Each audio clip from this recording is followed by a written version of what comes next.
Je vous avais prévenu, les fruits d'été arrivent, des belles petites fraises. Donc, on va commencer à préparer des recettes fruitées. Je vous présente donc des petites tartelettes avec une base, avec des flocons d'avoine, de la pâte de date. Et ensuite, j'ai préparé 2 crèmes pâtissières, une au chocolat et une à la vanille, sans œufs.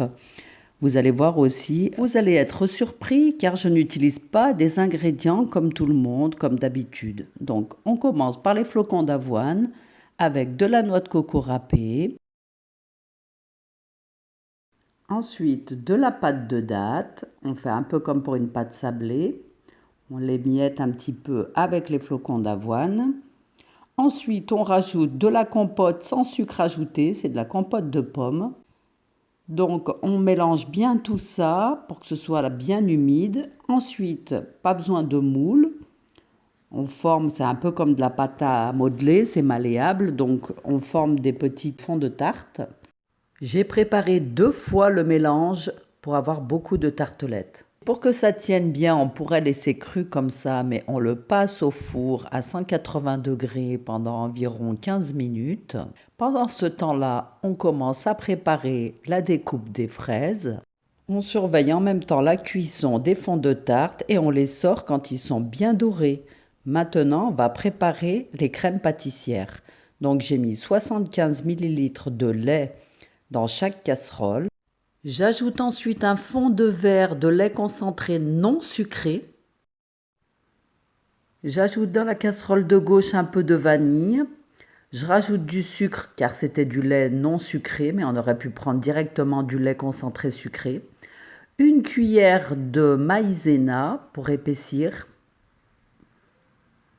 Je viens juste d'allumer le feu, hein, c'était hors du feu. Je remue bien pour intégrer la maïzena. Ensuite, je mets du chocolat dans la casserole de devant. Je remue bien le tout. Bon, là, c'est pas très évident de remuer les deux en même temps. Je vais faire appel à ma fille pour venir m'aider.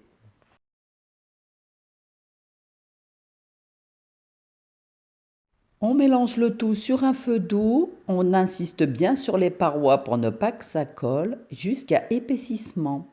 Et ensuite, on laisse refroidir le tout avant de garnir les petites tartelettes. Donc là, je commence à garnir après refroidissement.